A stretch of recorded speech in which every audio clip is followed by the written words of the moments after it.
Thank you for tuning in to this podcast where we talk about making 101% effort into creating the life you want to live. We talk about mindset, motivation, discipline, how to defeat struggle, and how to take responsibility for your own happiness. I am your host Joachim, and together with me is the co-host and my sister Annika. Today we have the privilege to connect with a wonderful soul and get to know more about their story and road to success. We would like to wish Thomas Formo welcome to our podcast. He is my head coach in MMA, has been that since the day I started. He's a mentor to me and a pioneer in the Norwegian MMA. He has been a professional fighter for many years and also a professional coach for many, many years. He knows something about everything and is an extremely inspiring guy that we are very lucky to have the time with now. He's 101%er, so wholesome and so awesome. So just enjoy this conversation. And Thomas, first we would like to talk a little bit about your exciting life, because you have been through a journey. You have been a fighter for many years, and we want to start with you taking us back to the moment when you went as a coach for Emil Mek to the UFC 206. It was Max Holloway versus Pettis, and you were there. The adrenaline was pumping. He had his debut. It was a whole crew from Norway coming in to Canada to watch your teammate and partner Emil fight. And we all have seen the UFC. The blood is pumping, Bruce Buffer is screaming, everyone is there. The atmosphere in the arena is so hyped up. How was that? First of all, thank you for that lovely introduction. I think it's one of the best ones. The journey with Emil was a big one. You were talking about this trip to Canada, and that was actually a pretty fun trip because we went there and we stayed at a hotel for 2 weeks with Kenneth Vine and Duality. And I got to know those people too while we were staying there. So they slept together on their room, Kenneth and Molten, and me and Emil slept together on our room. We just trained and walked around in Canada for 2 weeks, visiting stores and shopping shops and all that stuff. So it was cool to see how the UFC actually worked, how streamlined their process was. When this day we do this, it's pictures. This day we do this, it's signing of autographs. This day we do this. So it was very, very professional, and we were used to it being professional, but not at that level. So for me, it was just kind of exciting to tag along and see how professional the UFC was, and just being in Canada was cool too. And when it came to the fight itself, it was it was cool because he won, and it was dramatic because he broke his rib. We had to just tell him keep on fighting. There's nothing to do now. So, but I feel when you ask me that all these memories are starting to get vague. So I just remember the highlights, and the funniest thing of that trip was one of the Instagram was pretty new at that time. We were pushing out content all the time, and Emil had bought himself a radio, like a remote car that you could drive with this remote control. And I remember he drove down some stairs, like the stairs were long. He drove down there, and the car went dunk, dunk, and it went upside down, upside down, upside down, upside down. And it went all the stair down like this. Stair were going like this in a circle. But when it came down to the bottom, it landed on the wheels and drove off. And we were like, what? And then we ruined the interview for Max Holloway because he was in the next room doing like a fight interview. You know those interviews where say, I'm gonna kill him and all that stuff before the fight. He was doing that interview, so some of the UFC staff came out and shut up. They're like, no, you're taking away all the fame from Max Holloway. Yeah. During this interview, so they had to start over again. So that was kind of fun. But Oh. yeah, the memories are starting to get vague, I feel. And what a journey, because I remember Mike Swick said the same thing. He was also a UFC fighter for many years, my coach at AKA, and he said that in the end, all you remember is the highlights. And sometimes those are the brief moments of the fight, but it's so much more. What a journey it has been. Yeah, like for me, you can say this and that about the fight, and he won against a good Canadian, the first UFC fight, and he won. And what I remember is that remote call. Almost there. So yeah, that's my highlight. Funny story. Yeah.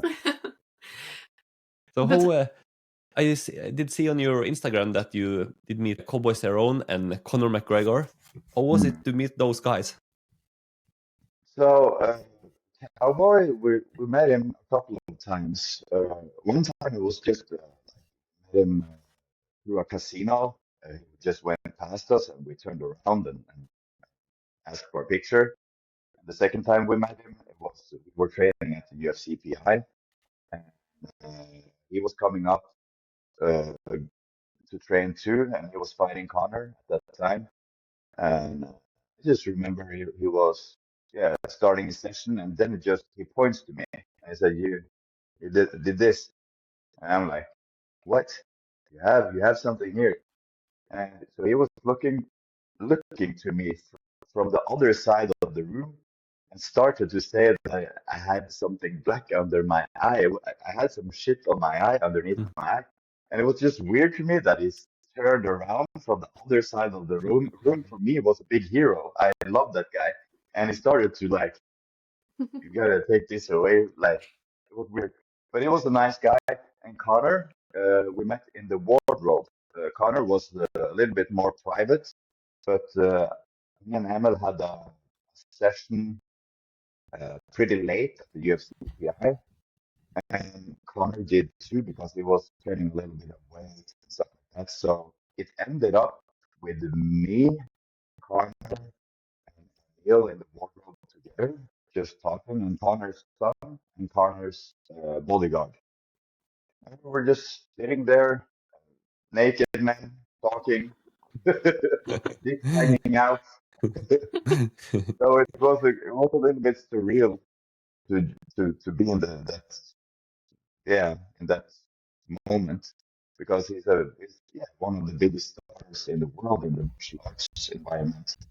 So so we didn't really ask him for a picture while we were there because it was just natural to sit in the wardrobe and talk like you do with all other fighters.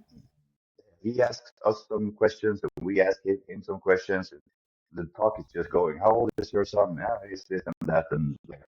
But when we went out from the UFC behind, oh shit, we didn't take a picture with him.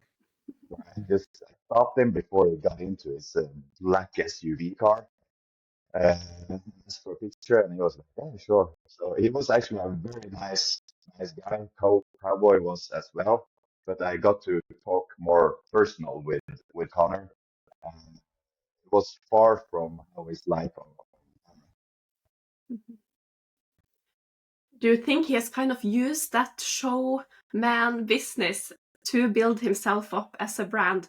Because he's without a doubt the one that has made most fuss around him, building his career on the way up. Yeah, I think it's a blend between his charisma.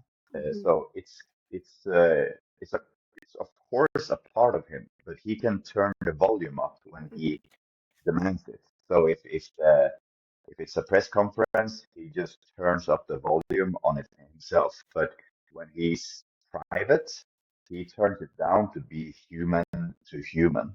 So you can kind of feel a connection with him. So he's just an intelligent guy, turning up the volume when it's entertainment, turning it down when it's human to human. and sometimes maybe partying a little bit too much. Mm-hmm.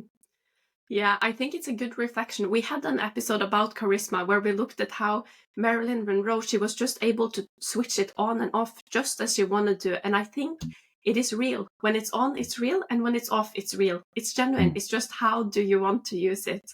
Yep. Mm-hmm.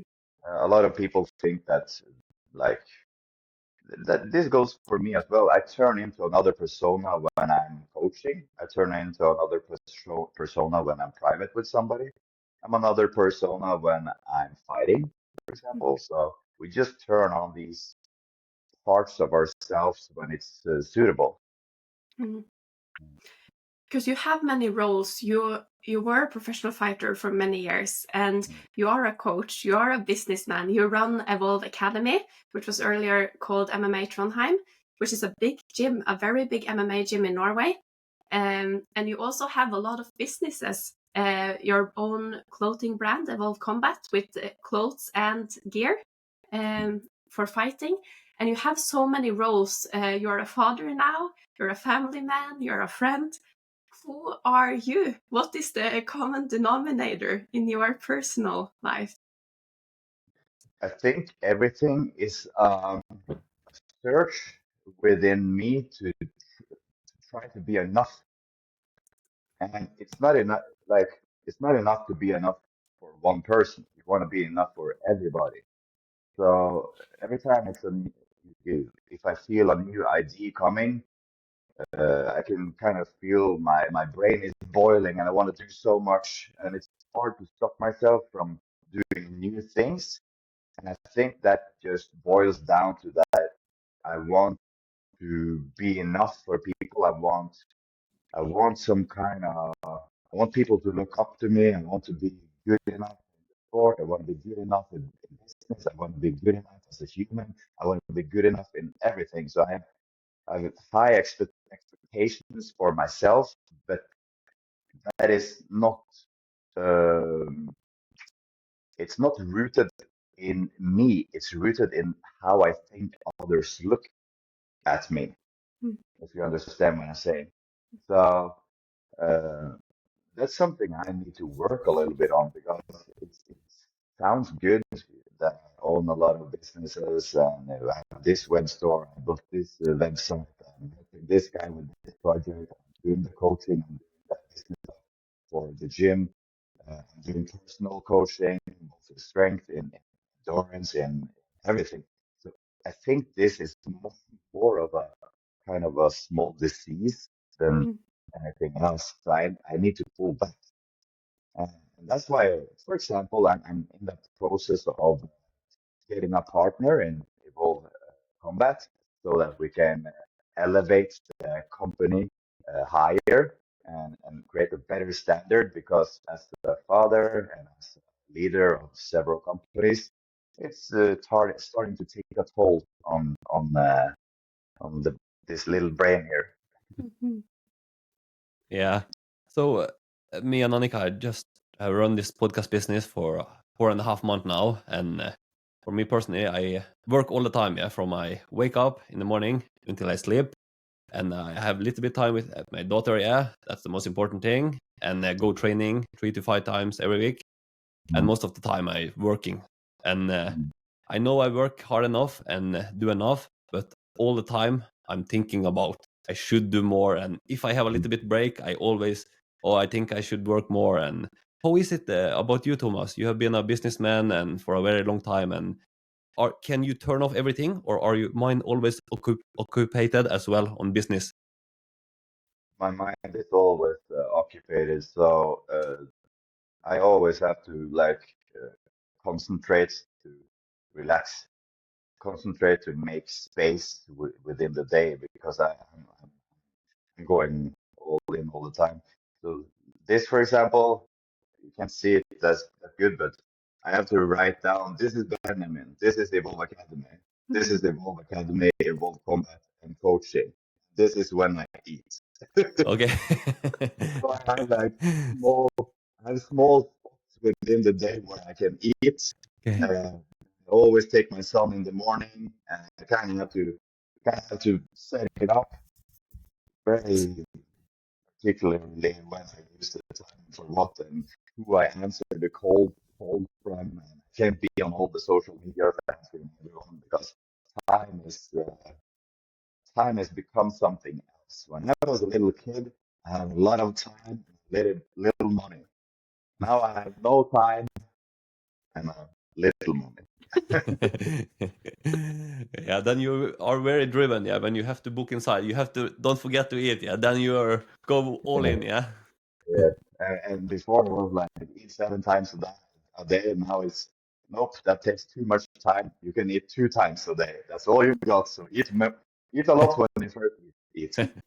That one, it's amazing. Yeah, I used to be hard on myself, and every day when I wake up now, the first thing I do, I take sit-ups. So I have at least need to take 50 or more in the first set, and I take 3 sets in the morning. That's the first thing I do, yeah. And Mm. between the set, yeah, I used to eat, yeah, but I stand when I eating, Yeah.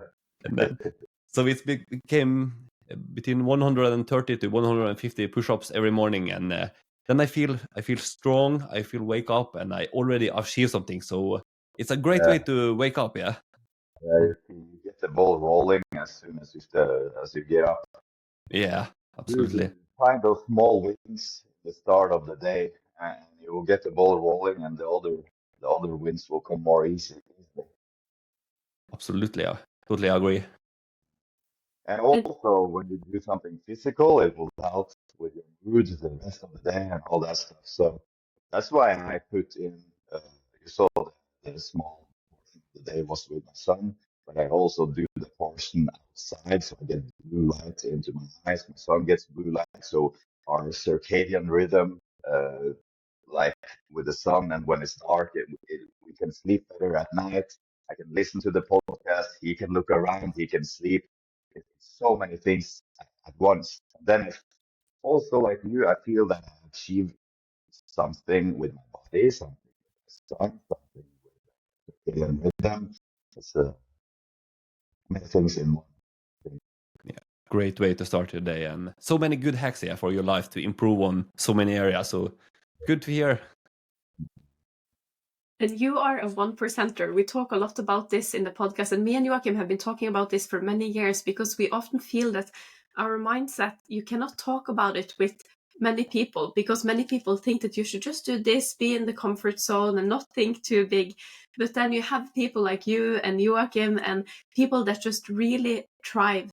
Nothing is by coincidence. You take your son out because you need the blue light. It's for the circadian rhythm. You have already educated yourself in what is important to get the most out of life. And that's something that stood out with you from the very beginning when I started getting to know you, probably like 6-7 years ago, something like that. I came to the gym. That you are very educated. You find out what you need to know about nutrition. You test all sorts of diets, and then you find out, okay, this is the one that is very based in research. This is one that feels very good for me. And you make things easy for the people around you. You have your own Thomas Formo podcast where you also talk about a lot of these things, the important things, nutrition and educating people, and you go 101% into everything for optimizing your life. And it's very inspiring because, as you say, it is draining. It's no time for rest. You're occupied all the time. But I think that the quality of life is very good because you get so much out of it. Your body is in a good shape. Your mind is in a good shape. And then you hopefully find the ways to unwind and recover when you need to. So first of all, I gotta give a little bit of honor to Neil because he showed me I was more of a pessimistic guy. I was the one who thought that you can't get into the UFC when you're just a guy in Norway. Uh, and I was the guy who thought that you can't like apply for sponsorship when you only have one professional fighter.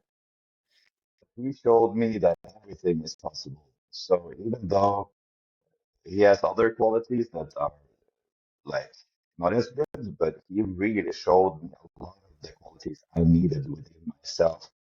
And I kept on building without being so scared of what people believed, and without being scared of not succeeding, because I was always thinking behind my career, if I just put in the same work as I put in my MMA career, everything else is easy.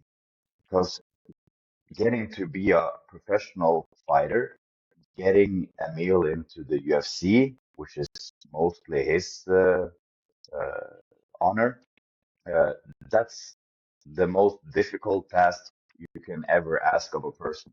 So if you put in the same energy on a new project, you would never fail. So I just kept starting project because I thought I was invincible, because I've done the impossible before, and I can do it again before. It just needs energy, and energy comes from the heart. So if you do something that your heart believes in, you will never run out of energy. But if you work at Rema 1000 and you kind of hate it, your energy will drain and drain and drain and drain. But if your heart's into Rema 1000, you will be the best employer they have ever had. Mm-hmm. Definitely. And how do you feel that this energy gains your personal life? Everything you do, you touch with your heart, you go all in with your heart. How does that reward you?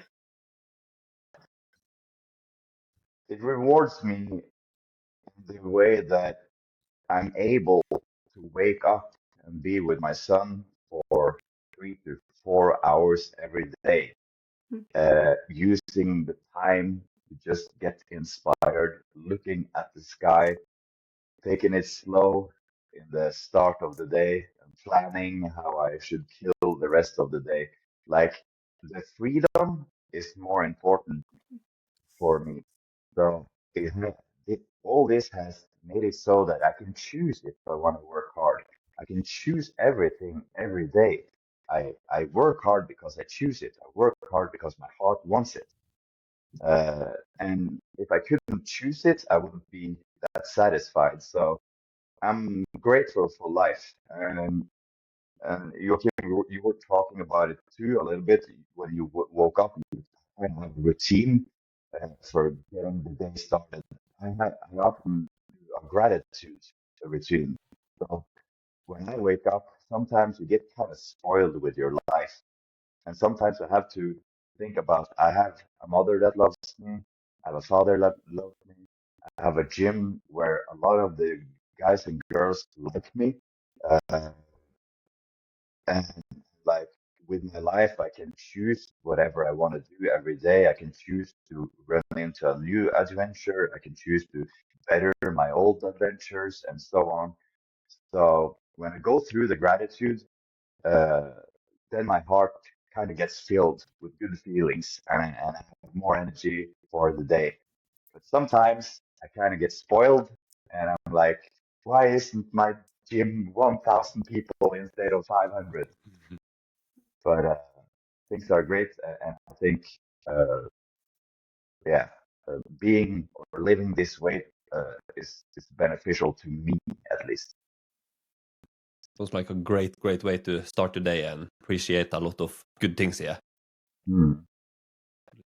So, do you think sometime in the future you will go back to be an employee and work for someone else, or are you always gonna be your own boss? I say to Magnus, my business partner at Evolve Academy, he's the CEO of the company. So on paper, I'm his employee.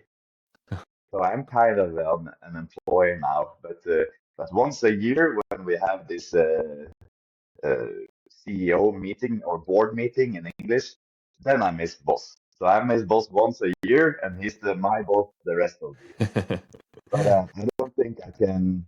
It would be hard for me to step back to being somebody else's employee, unless it's a it's a case where I almost want what the owner wants more than him or her. But other than that, I know too much about running businesses now, so I kind of know that even if I lose my gym, lose uh, my web store, lose my coaching, I know a lot of things, so I can step into other areas.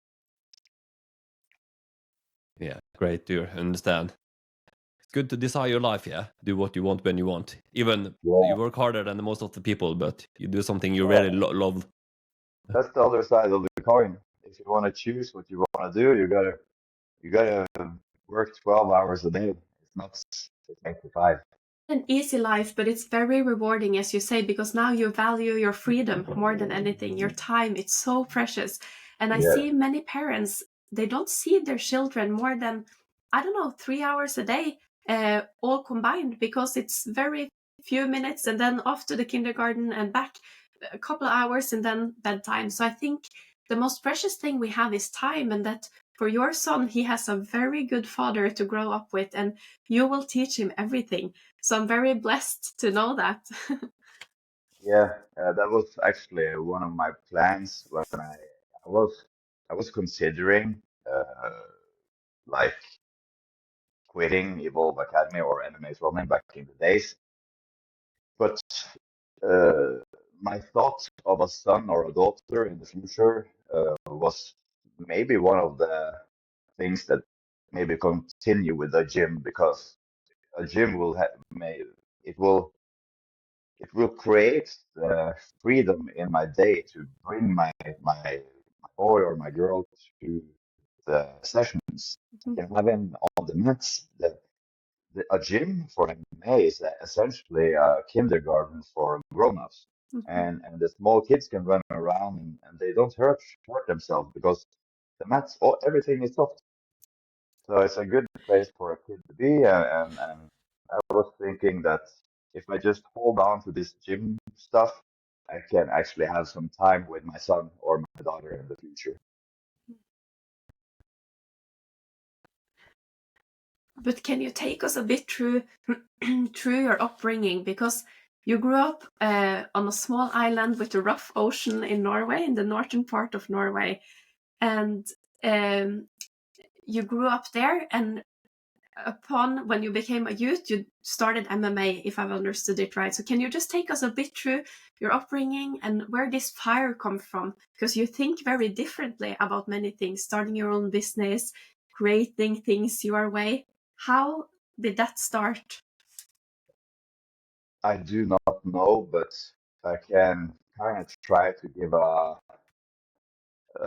theory. And my theory is that when I grew up, my parents they didn't even divorce. They weren't married, but they separated.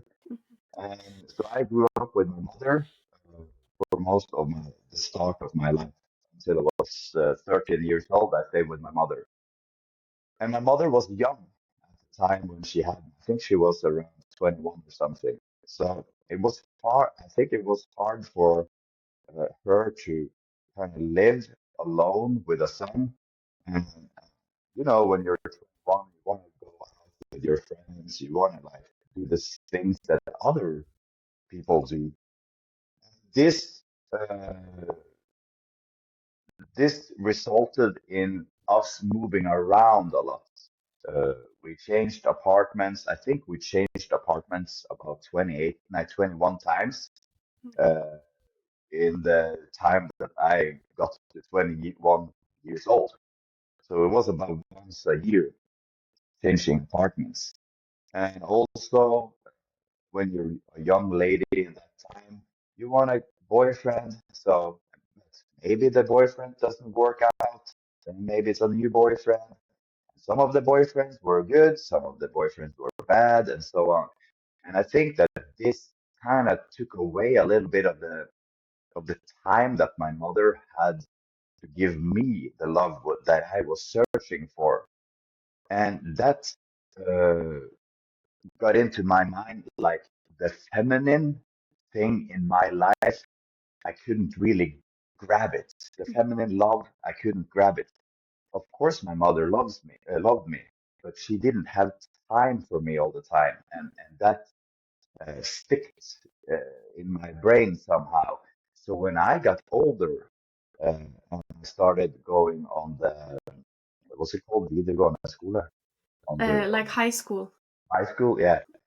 Uh, I actually turned out to be a cute boy. So I wasn't a popular one at the schools because I was moving all the time. So I couldn't establish a network of cool friends. But when we started on the high school, I was a cute boy, so I could actually get some girlfriends. And suddenly I got hooked on that because that was my first meeting. I met a feminine creature that gave me all her attention that I was kind of grasping for my whole life, the feminine attention. And I think that sticked uh, in me. So when the girls found out that I wasn't the most popular, I was just cute, they broke up with me, and I was heartbroken because finally I could get some feminine energy or some Mm. feminine attention. I think it has stuck within me my whole life. It has programmed my mind that I need to do more work than everyone else because I'm always starting lower.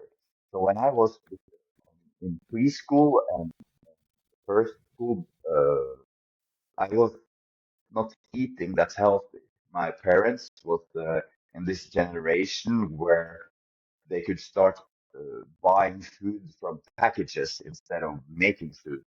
I got a lot of packaged food that was ultra processed, and I think my brain wasn't working that well. Uh, so when at school I had bad grades, I couldn't really follow the teacher and learn stuff and stuff like that. So I had it in my mind that I was stupid, and that if I were to make it in life, I had to work harder than others.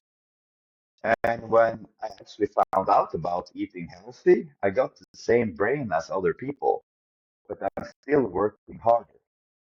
That's why I think I can run several businesses, do martial arts, get up to high level in martial arts, high level of coaching, high level of running a gym, high level of running a web store, high level of doing everything because I just put a lot more uh, pressure on myself because I have programmed in my mind that I'm stupid, I need to work harder than others. So your challenges became your superpower Yes, in a way. kind, yeah, kind of. And So right now I'm doing the carnivore diet, so day 11 hour, and I don't like eating only meat, eggs, and fish and all that stuff, but my brain works really well on that stuff. So when I don't eat carbs, my brain is on. Like usually, I can find words when I talk English. It's mm, hard for me to find words when I talk English. When I'm on this diet, the words come pretty easily, comparing to when I eat more shady diet or more carbs. and I hear many people talk very well about how the digestive system works on a carnivore, and also the energy dumps. They're not there. The afternoon dump, which everybody has, you're just on a Yeah, roll all day, people say. yeah. It seems like you have slept out every day, like Mm, slept for longer than you should, because you have stable energy all day long, and you don't have to do that afternoon nap. You don't have that after dinner brain fog, mhm, or like what's it called, moaning. Like, mm. you just stable the whole day, and but you got to pay for that, and you got to pay by only eating meat, fish, eggs, and some dairy products that are fat. But how long are you on it for? Because I know you had several rounds with it for the last couple of years, maybe. Yeah, I use it more like a tool. So uh, if it's a period where I want to have a short brain, I can use it. If it's a period like after Christmas when I'm getting fat, I use it because the fat goes off, but you have enough protein and energy in the food to keep all your muscle mass. And I can train as I usually do, but I cannot do MMA high intensity.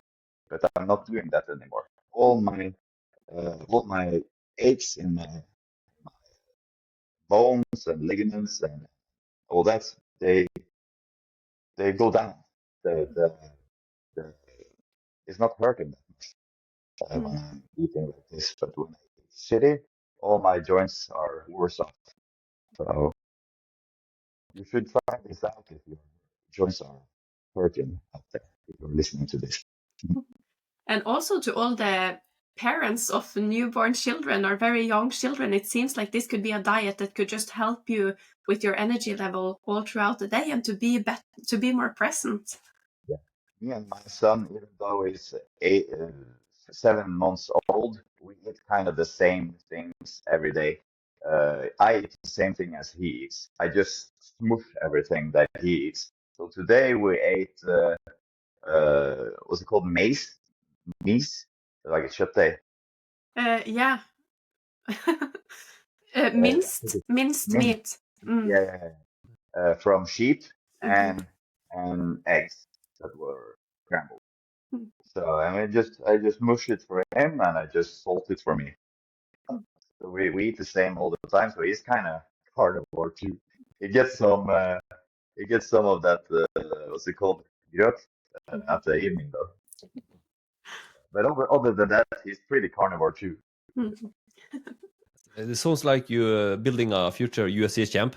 Yeah, actually, I don't think, to be honest, that I want him to go that route because, like, my body will not be as functional as it could be when I'm 80 years. So I would like to teach him, or for him to teach himself, how to defend himself, how to be good in sports, and so on. I don't think I would. It's of course up to him, but I don't think I would like make him go the professional MMA route. It's a hard way to hard road to walk down. Yeah, I understand. A lot of sacrifice and dangerous could it also be? Yeah. Yeah, yeah. I would like him to have a functional body when he's 80 and live as good as he can. So I will try to help him with that, but he will essentially decide himself what he wants to do. Yeah, that's understand. So you have a lot of things going on all the time, Thomas. What do you do to avoid get burned out? I turn off notifications on every app on this stuff. Okay. So the only notification I have is on SMS and on my coaching app. So that's the only place where I answer people when they try to reach me. When I did that, I actually got a few hours back in my life. So, but it's hard though because not being present on like some people get a little bit like my mother was calling me about 4 days ago, and she was kind of worried because I hadn't answered on Facebook for 1.5 days. So I just had to tell her that you have to use the SMS if you want to get hold of me, use SMS or call me. This is actually something that I've been doing for a long time because I feel that answering a Snapchat doesn't really take so long time. But when you open the app, there are 10 more notifications and then comes the ads or then comes something like it is such a thief of your time. So I think when you just turn off all notifications and then just Joachim has done this for a long time as well, 5 minutes dedicated to Instagram, then you see only the most important thing and you're done because it just steals your energy and focus throughout the day, the entire day. Wherever you go now, there are screens and ads and nonsense around you. So I think you have to kind of shield yourself from these kind of Mm. things. Especially when you get older and time is more valuable when you get older Mm-hmm. because you don't have a lot of it. You need to, as you say, with some fields. Mm-hmm. But I was just wondering, I don't think I've asked you this before, but how did you come into MMA? And then it was a long career in MMA, and you and Emil started MMA Trondheim. But after a while, this business kind of took over. You went into more only coaching. Can you tell us a bit about why MMA and the journey along with it? Yeah. So in the start, Emil didn't even live in this town. Uh, I I had when I was young, I was very skinny. I was very weak. I remember we had like these wrestling competitions out in the schoolyard. We made a big circle in the snow, and it was about we were trying to throw the other one out of the circle, and the girls threw me out of the circle. So I was pretty weak, and I was a fast runner, but very weak muscle wise. So also when I grew up, we had or me and my mother had some trouble with some of our boyfriends getting violent. I think that maybe stuck into my mind that I want to protect those who are close to me, but I can't because I'm so weak. And I had a fascination around martial arts because I knew that I could get strong, but there were people out there that was skinny, Bruce Lee people that was skinny, and they could beat up everyone. So I idolized those figures. And when I came to Trondheim after the army, I had used half of the year in the army to look at. I downloaded illegal UFC stuff on some illegal sites, and I knew what MMA was, but I didn't dare to start on MMA because it looked so violent. So I started on something that was called sport jiu-jitsu, more the Japan version of jiu-jitsu. And when I started there, that was cool.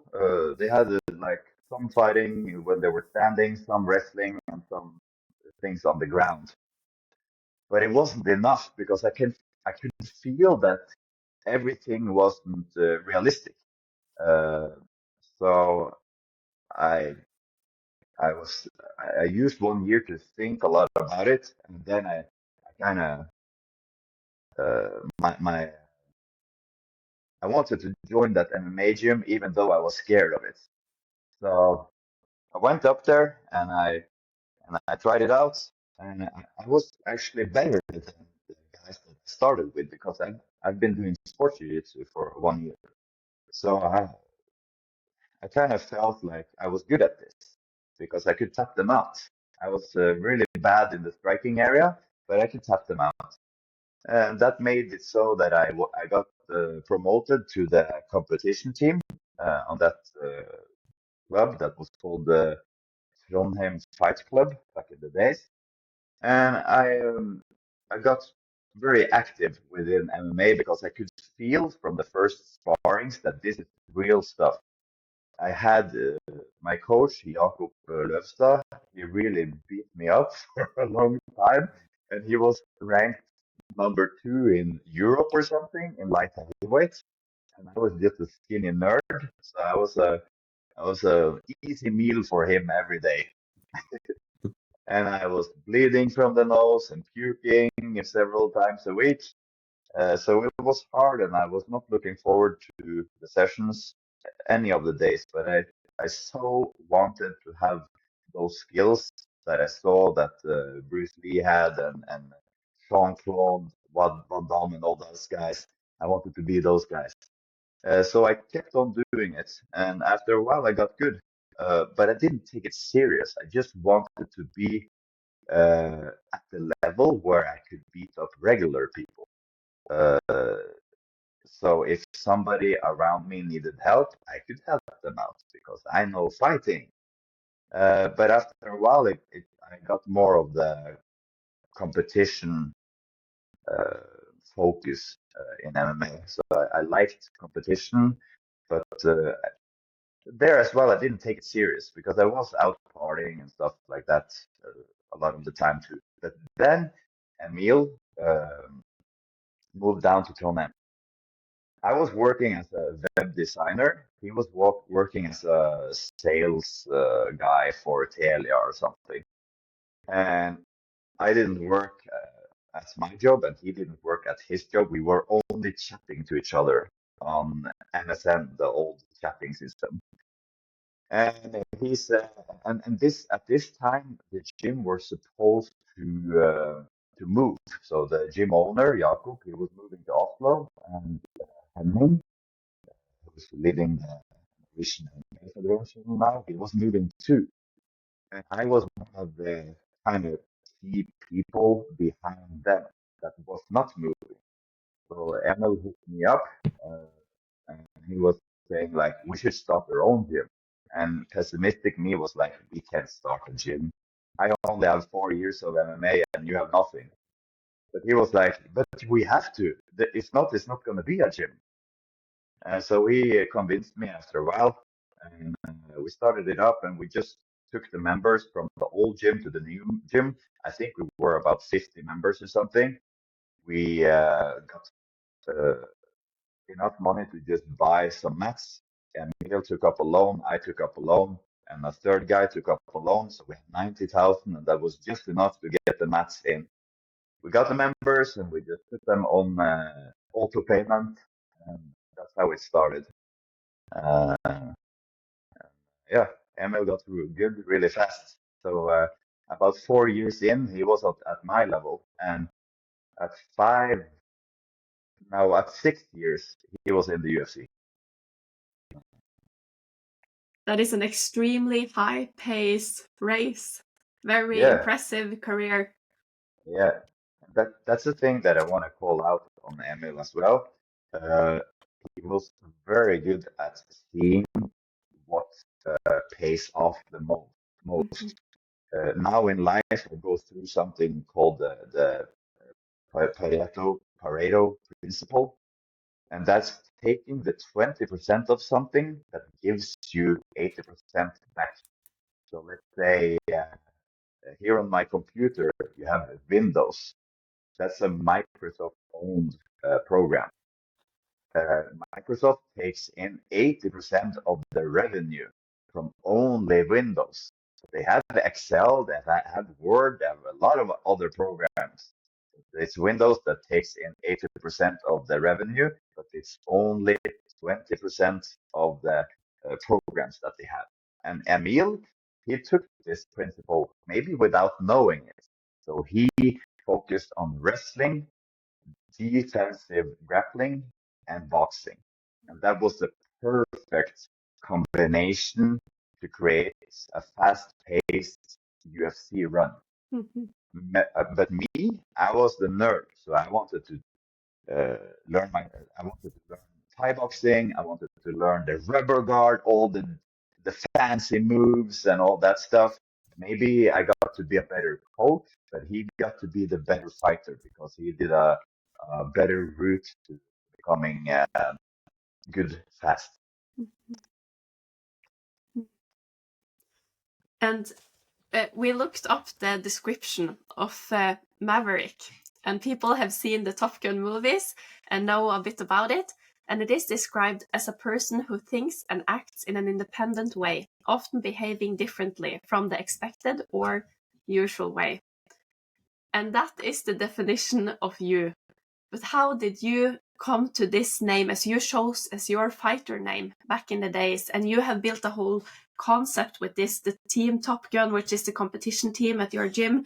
We listen to those songs and I get goosebumps every time you play that soundtrack because we know it's sparring day.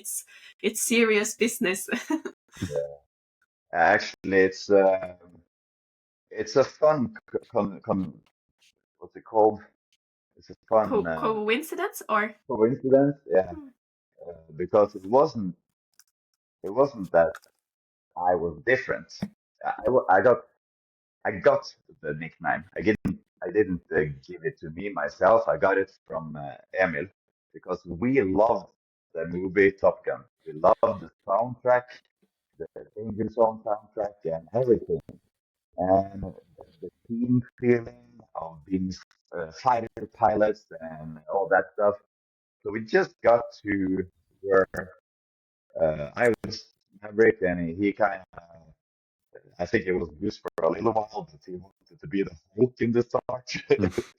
So, and one day when I came to the gym, I had a professional fight coming up, and Emil knew that I had lost a bet against another guy, and the bet was, I don't know what the bet really was, but if I lost, I had to wear a Top Gun suit to one of my fights. So one day when I came to the gym, Emil was sitting in the reception, and he had a full flight suit on and pilot glasses, and he was sitting like this, and he was saying, "Guess what you're wearing in your fight? I heard you lost a bet." So he had bought some suit from some like Halloween site or something. I have to wear, and that's how it kind of stuck. But I like the nickname because the description of Maverick is suitable to how I am as a person. I'm a very different guy than other people. I have different thoughts on almost everything. I see myself in others' eyes, and I can see how they think that I'm a little bit weird. But for me, I love it. So I have no problem being weird. I did see the YouTube highlights when you woke up with the dress and the pilot glasses. I look cool. It was a good show. Yeah, yeah. I was very nervous for that day. Okay. But after a while, it was just my gimmick, and I really paid too much attention. It was just okay, flag suit on, pilot glasses on, let's do that entrance stuff. But in the start, I was a little bit weird because I was the guy that wanted to stick uh, my head out, but I kind of was forced to it through Emil and losing that bet. And but I also it paid back, so I learned something from it. I learned that if you're in the entertainment business, you have to entertain. Yeah. Great lesson. And I hear that you was invited from the UFC to the UFC Contender Series, same season as McGregor. Is that right? That's wrong, but almost right. I Okay. was got the invitation to come and do the Ultimate Fighter of this, where the season was with Conor McGregor and those guys. So Conor was supposed to be my coach, and I was supposed to get over there. We all the Norwegian fighters, me, Emil, Håkon Foss, Morten Bahari, all of us went to Vegas to try out for the Ultimate Fighter. But at the end, it was me that came through. Uh, 3 days before my flight to Vegas, my ACL I had a sparring at the end, and my ACL got broke. Yeah. Well, Oh, sad to hear that. Very bad luck. it was bad luck, and it was my dream. It was this that I've been working for 12 to 15 years. So I think that was the first time my father he heard me really cry on the phone. Oh yeah. he couldn't he couldn't even hear what I was saying because when you're crying. So I was pretty sad at that time, but I think it was just a sign from the universe or whatever that time has come to move over to different things. This was a good rep. I'm proud of getting in as the only Norwegian that got into that season, but I also think that it was good that it didn't happen because my body was starting to be very damaged at that time in my career. Okay. So after that happened, did you lay down the gloves and starting at coach, or what did happen next? That was kind of the sign. I took it as a sign to kind of go over to more coaching, but the identity didn't really want to die. The identity of being the MMA fighter in this town and keep on entertaining people and getting eyes on me was still very. I liked it. So I was always talking about come back, come back, come back, come back, and really wanted to, but my body always said, "You're not doing this anymore." So I tried to, but I couldn't. Okay.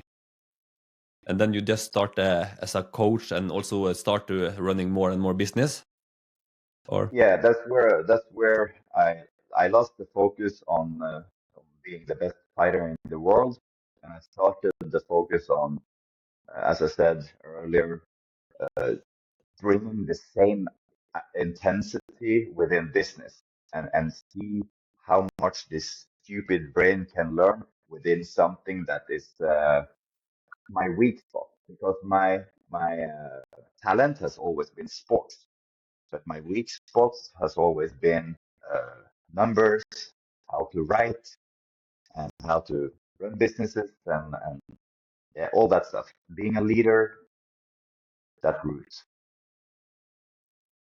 And I think the intensity that you're talking about is something you have definitely been able to bring into your business world.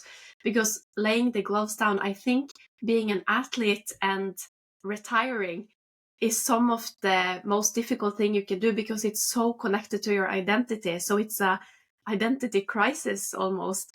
But you were able to, you have probably gotten so much good things out of MMA, the race that you have run, and brought it into business. I've been at your gym for close to 6 years, 5, 6 years before I moved to Thailand. And on the mats, I've met so many people that has needed it. And a house is not a home unless the heart is there.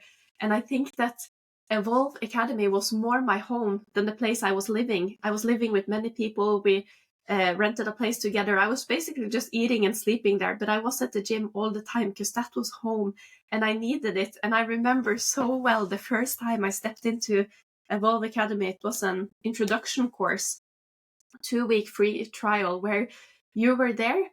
And I don't remember so much else, but I remember you had a rant, and you have had many of those kind of speeches after the sweat has been pumping, and that's when your brain is super focused, like laser focused. So the things that you have said after the sessions is something that I've brought with me for all these years.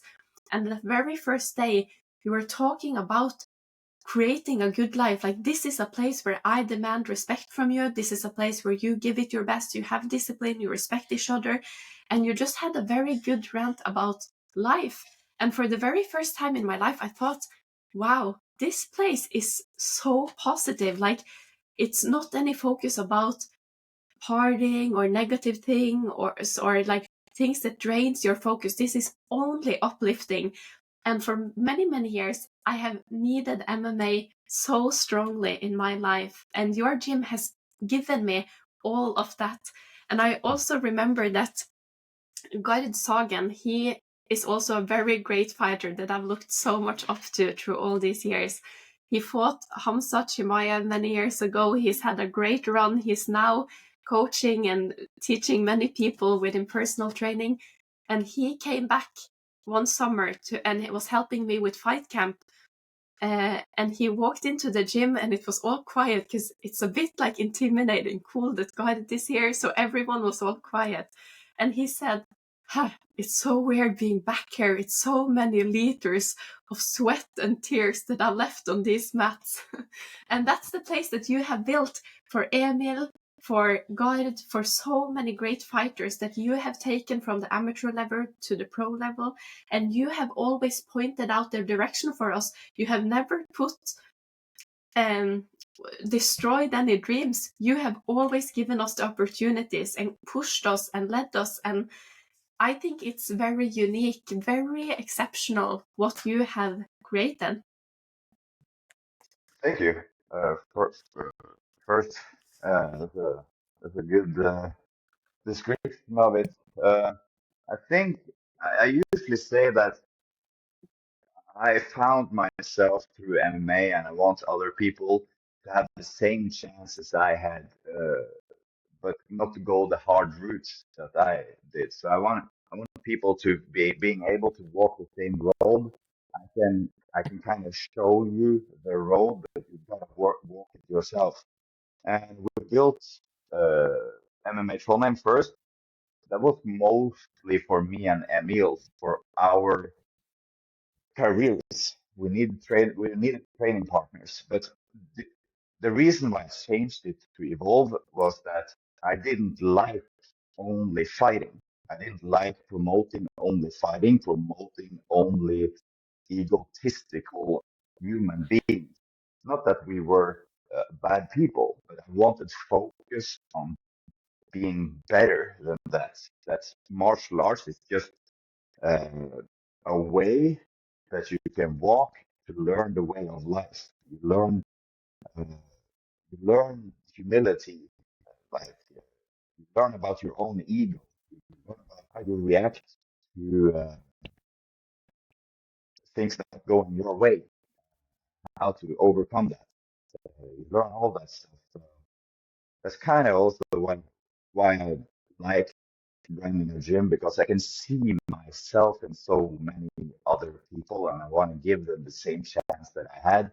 Because in life, sometimes life isn't that easy, and you need something that roots you. And if it doesn't, if you don't have anything that roots you, you will run along and do all kinds of stupid stuff because first of all, you're stupid when you're young. And if nobody gives you the love that you want, you're going to go look for it somewhere else. And then you can step onto drugs, you can step onto drinking, you can step onto all kinds of shit because you feel love, or you feel a connection with other people through drugs or through partying and stuff like that. But at the gym, you get connection through movement. You get connection through more respect, because we actually try to give each other some bank, give each other a hard time at the gym. So we learn to respect each other on a whole different level. When you had friends when you were young, you respected each other because you knew that he can say this and that about you. But at the gym, you respect each other because you know that this is a killer. He or she can kill everyone. And I have felt their power, and I respect that power. But so it's a different type of respect at the gym. And if we can merge that together with a good uh, good ethics, good moral, and teach people all of that stuff, we can, instead of shoving them down the drinking and partying route, we can take them in at the gym and give them movement and give them moral and give them ethics without it being boring. Because when somebody was shoving ethics and morals at me when I was in my younger days, I was like, fuck that. I want to live. But with MMA, you can live and you can still learn those things. And I think that is so true. And I needed it. I know many people I met on the mat need it. And what you have created should be curriculum for so many people, because I think it's so honest. But I wanted to ask you a question, and it might be a bit personal, so you don't have to answer it. Then we'll just go move on. But you were talking a bit about how your father wasn't living so close, so maybe you weren't that close to your father in the early stage of life, if I understood it right. And you were talking a bit about the feminine love that you were kind of searching for and needing. And there has also been some other challenges throughout your life. You were weak, you needed to be strong, you needed to protect your mom and the people around you. Have MMA answered your calls? Is that where you have found what you have needed? It's been the hard road, but I think I had to walk it to come to the realizations that I had. When I was young, my father figure was actually very good. And without him, I would never been good at sports, because when I was living with my mom, it was just about it was never about sports. I could never impress her with sports. He didn't care that much about sports. But my father cared about sports because he was really good at sports when he was young. And I can see that he was proud of me when I was doing sports. So I think that without that masculine figure, I would have just turned out like one of these skinny people with blue hair yelling about my rights.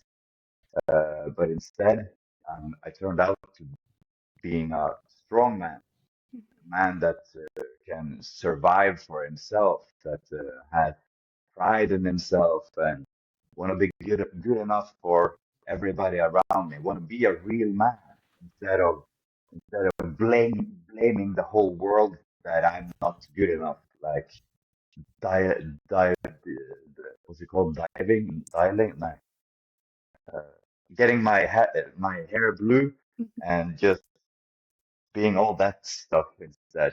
I could have gone that route, but because of my father, became more of a man. Because of sports, became more of a man. And I think that in these times, we need more men, real men, and we need more feminine women as well. We need to step back to our old ways, where a man is more of a man and a woman is more of a woman, and the woman that feels like a man, that's fine too. But most women like to be a woman. Most men like to be a man. So I think the focus should be more that way, instead of putting into the school that you can be whatever you like, and you can, like, if you want to be a girl, you're a girl, and if you want to be a man and you're a girl, it's fine. I would like it to go back to the older days. Absolutely. We have a it should be that, yeah, because it was much better like that before. I totally agree. Yeah, we see now that when girls are supposed to be men, they get it doesn't work that well up here. And when we are supposed to be myself, when I'm supposed to be feminine, it just gets weird. It's unnatural for me. But when I'm allowed to be a man, it feels better. I have something to give to the world. I'm a man and I have qualities and I can give those qualities. But if I live in a society where masculine qualities are kind of pushed down, you don't feel good in a society like that if you're a man, or in a society where you want to become a woman, and you're pushed into this all this business stuff and all this you're a boss and you gotta fire people, and because women are more empathic empathic, and they have they're better with feelings, with talking, they're better with children, they're better people to lean on when you have emotional problems and stuff like that. And men, they're not that good at that same direction. So I would like it to be like, men are strong, use them for things where you need strength.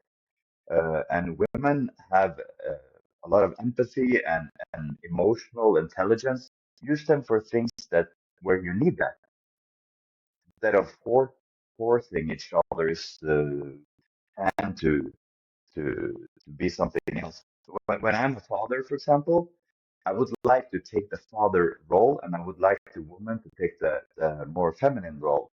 I don't like it when we are supposed to be the same, because if we are supposed to be the same in our roles for our children, we men have to be the feminine role as well, because it's not allowed for us to be masculine in a father-son relationship. It's in Norway, it's more like, no, you should talk to him and you should pat him on the back and say and listen to his feelings and all that. But that's not my role. My role is to create a strong man and not a weak boy. I think that's how it is. I think that's how it's supposed to be. Your son, to reach his full potential and the human psychology, he will go to his mom for some things and to you for some things, and that's how it should be. And if I need to be held accountable and I need someone to push me a little bit, I call my brother.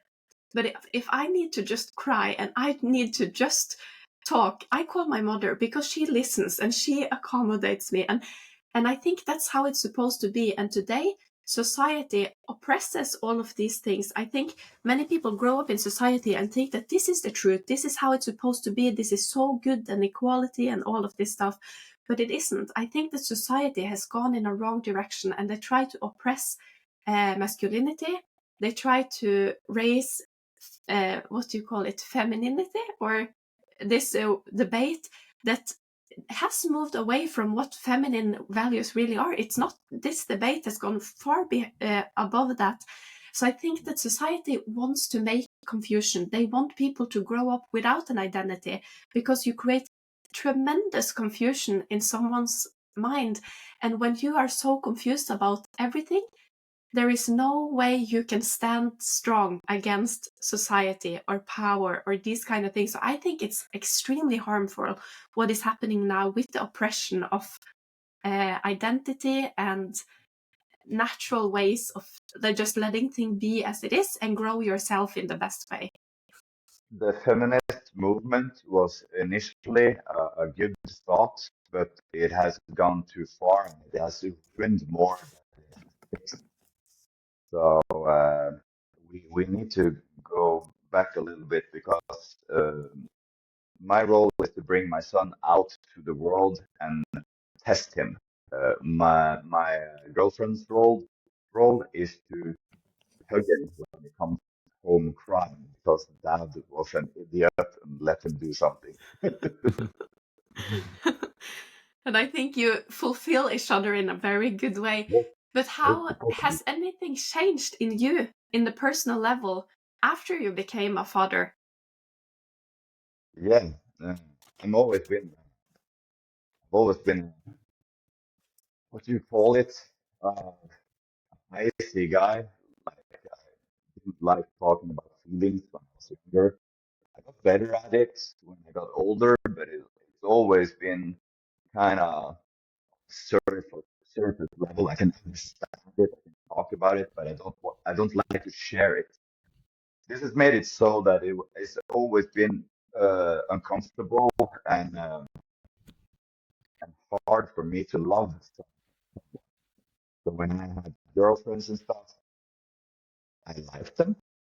In the English word, you can say that I love them, but in the Norwegian word, I think that love, kjærlighet, at du elsker noen, that's in Norwegian, it's a kind of different. So I can't really say that I've loved anyone other than my parents, but you know, the relationships you have with your parents is more like they really love you and you love them a little bit back.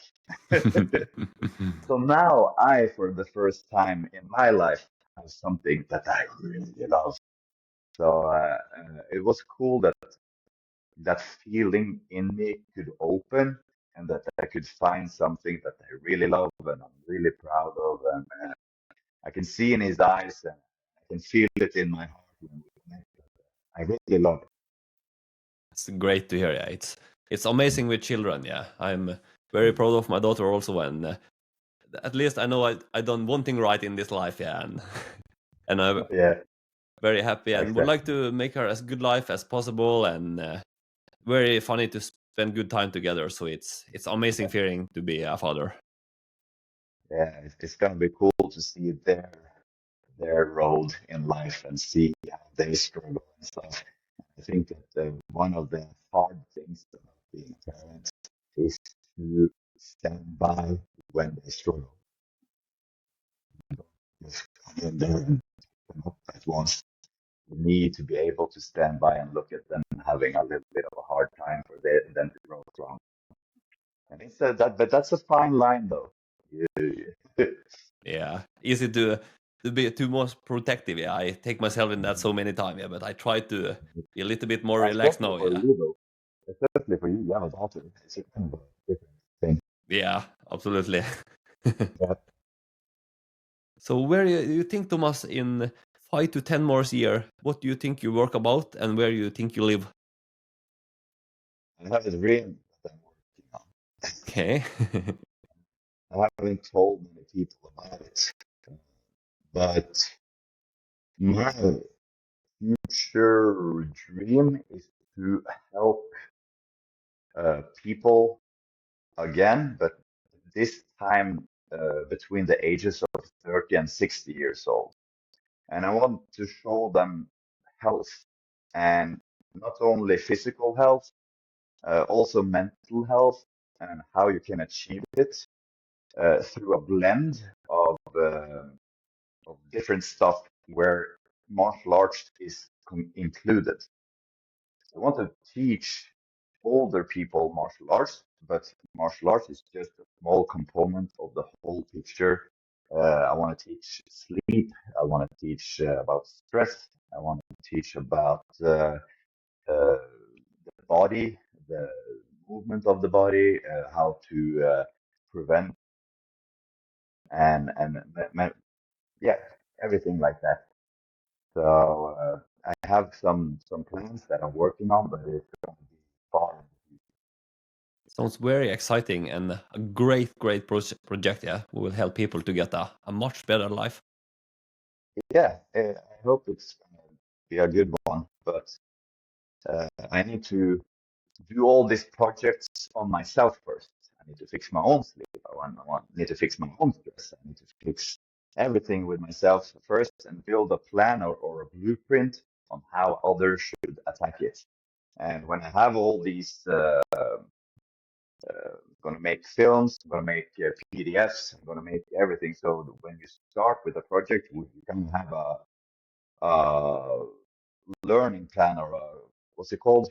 Curriculum on what's step one, what's step two, what's step three for everything. And I before we have this podcast, yeah, I done a lot of research about you because I would like to know as much as I can.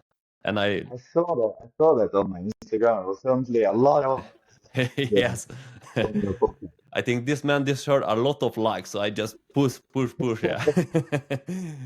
And I have to say, I go through your web pages and Instagram and YouTube, and it was very professional, very well done, yeah. And welcome. And so good, very built your web pages, very professional and clean way, and so I gonna see many things what you do, yeah, and learn from you. So great work, Thomas. Thank you so much. I put Yes, a lot of yes, I believe that. appreciate it. Yeah. Come. And I love to hear the plan that you have for the future.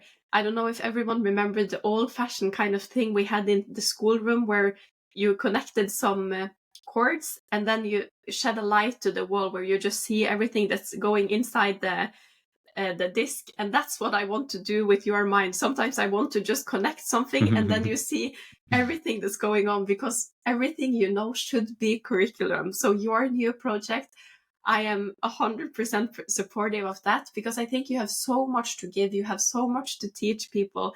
That's what I've seen through all the years I've known you. And I've never heard a single bad word about you from anyone, because everyone have only good things to say behind your back, and everything you stand for should be curriculum. So I hope that everyone supports your new project, and I wish you the best of luck in that, because you definitely have a lot to give.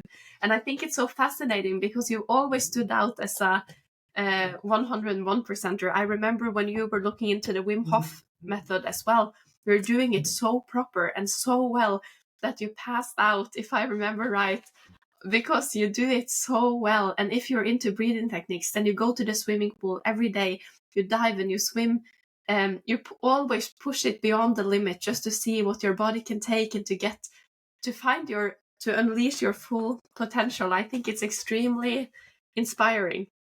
Yeah, my mother tells me sometimes she says, I don't understand you, Thomas, because you have some fascination with pain.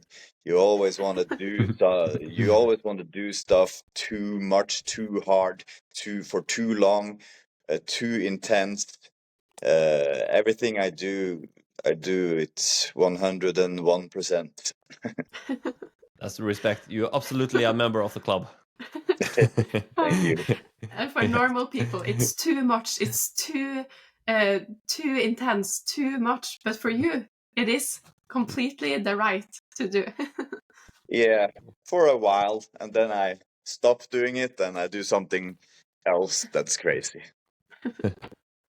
But So it was fun that you mentioned the breathing techniques, and when I started with that stuff, I had like my record of holding my breath was 2 minutes, and that's not bad. But within 2 weeks, I did so much breathing techniques that I went from 2 minutes to holding my breath for 5 minutes. So, and that's Wow. that's kind of high level. Yeah. was So amazing. yeah, That is and insane. Yeah. that's my thought about the new idea that I have too, that I have done so many projects with cold showers, with breathing techniques, with sleeping aids, if it's things that I take before bed, if it's blue light blocking, if it's like everything on how the room should be. I've been nerding so much about so much health stuff, so I was thinking a couple of years ago, why don't I just put everything in a kind of a curriculum and make a bundle where I can take people from being in bad health to being in good health with the help of martial arts as well. Absolutely. And not Smart. not only not only giving them martial arts, not only working with youth, but working with real grown-up people, because a lot of us focus too much on work and suddenly we lose our girlfriend and we ended up fat because we gave everything to the family. I want to help those guys or girls or women that kind of, you focus so much on the professional side of life, so women forget to be women and men forget to be men, and we forget to have to be human as well. Definitely. And I think it is an extremely fascinating era of life to work with these people, because I often talk about the 8 stages of life by Erik Erikson, something everyone should check out, because either you win or you lose by these 8 phases. And of course, when you're a child, it is your parents' responsibility to make you go out with a victory in those first 4. But after it, it's up to you. And if you fail, you end up bitter. But in these phases, as you're talking about, from 30 to 60 years old, it's so important to keep on working on yourself, to not end up bitter, but to really unleash your potential throughout these important decades. Yep, because you've been like kind of driving or cycling with those helping wheels when you are in your 20s. You're still kind of skinny and your body is still kind of functioning, but from 30 to 60, you will lose all that if you don't take care of it. If you don't take care of your sleep, if you don't take care of your body, if you don't take care of your mind, if you don't take care of your nutrition, like everything will fall down to shits if you don't take care of it from 30 to 60. And I want to be that guy that can pick people up at that stage and give them everything they need to get back to life. Great way to do it. And I think it's a very great way you do it, Thomas, because you learn a lot, you research, you read, you look video, but you not only do that. When you have learned a thing, you test it by yourself and see it actually work. And I think that's so great, because then it's 101% bulletproof. Yes, that's true. And also on top of that, when I research stuff and I learn it and I do it, I write what I do and I make like these PDFs with all the information that I learned, because I know that I'm stupid still and that I forget stuff really fast. So I write it down so that it's nice to read. I have the videos. I learn of my own videos. I learn from my own PDF documents all the time because I've colored it. I've made good design, so I like to read it and it's easy to understand. So when I forget stuff, I just teach myself. The old me teaches me. Great way to do it. So, Thomas, do you have some favorite quote you would like to share with our listeners? Funny that you ask, because I have a gold mine of quotes that nobody knows of. But it's my Twitter. I think I have 7 followers, and I have about 1.5 years of quotes there. So every time I find a quote that I like, I put it in my Twitter because I know I have no followers here. Let me just put all the good quotes about business, about life, about everything on my own Twitter because nobody follows it anyway. So, but I don't have my Twitter. Let me see if I can find my Twitter here. Okay. Because here, you should go here and look. Let's see. Let's see Yeah, what we have. we like much quote, me and Annika, and in some episode we used to tell quotes, so we will definitely check out your Twitter account and steal some quote from you. Yeah. Here's on the top of my on the top of my quote here. The last one was from December. If you want to feel better, blame others. If you want to get better, blame yourself. Oh, good one. Can chew on that one. Good one. So is it something more you would like to say, Thomas, that we haven't asked you about? Not really. Just want to thank you for inviting me.